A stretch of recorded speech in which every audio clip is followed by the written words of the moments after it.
যাকে বলে ডানা কাটা পড়ি। তাড়াতাড়ি বলো, তাড়াতাড়ি।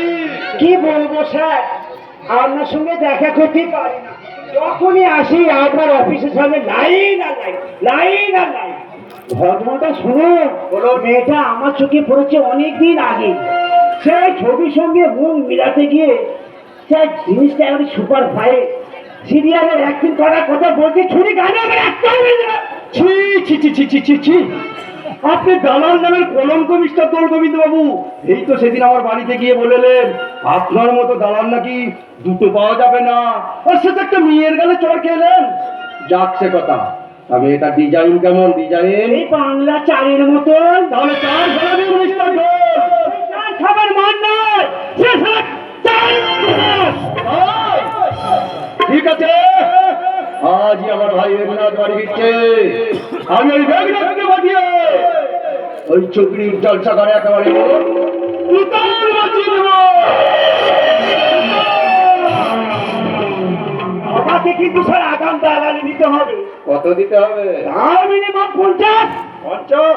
সবই তো স্যার, ওই মালটাকে পাচার করতে পারলে আপনার পকেটে 20-30 লাখ। যাক সে কথা, আমি এটার নামটা কি? ঝিলমিল। ইস, ধানের মধ্যে কেমন একটা মিষ্টি মিষ্টি গন্ধ। শুধু গন্ধ নয় স্যার, গন্ধে একটা যেন ছন্দ ছড়া চলতে পারা ছন্দ। মিস্টার ঢোল গোবিন্দ ঢোল, মেয়েটাকে ফুটি গন্ডগোল হবে না তো? হরি বল, হরি বল। আপনি কি ভেবেছেন আমি কাঁচা দালাল? উঠি না, আমি পাক্কা মিডিল ম্যান দালাল। ওই জন্যই তো আপনাদের মতন ব্যবসায়ীরা আমাকে খাতির করে বলে আসুন আসুন মিস্টার ঢোল গোবিন্দ বাবু। আরে মেয়েটা কোথায় বসেন জানেন?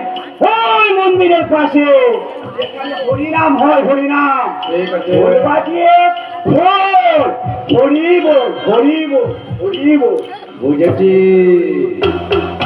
বুঝেছি, ওই পুলিশের মুখেই শুনেছি যে মেয়েটাকে সিকিউরিটি বের করতে দিয়েছিল ওই শব্দ যুগের লোক ভাস্কর ব্যানার্জি। তাই না বললাম? কয়েকদিন আগে জানুয়ারটা গাঁজা টানতে টানতে আমাকে যা নাই তাই বলে অপমান করে দিতে। তো সে কথাটি একটু আগে টেলিফোনে বললেন এমএলএ সাহেব। কতটুকু বলতে পারছি, শয়তানটা যা কিছু করছে সবই মেনে নিচ্ছে আমার স্ত্রী প্রতিমা। তার জেহাদ, সে নাকি লম্পটটাকে যে আবার বই খাবে। দেবেন না স্যার, সেই মাতাল লম্পট জানোয়ারটাকে আর কলম ধরতে দেবেন না, আর সে যাতে সুস্থ থাকতে না পারে। এই ব্যবস্থাও কিন্তু ওই আপনাকেই করতে হবে। আমি তো আপনার চেষ্টা করছি মহারাজ। শুধু চেষ্টা করলেই হবে না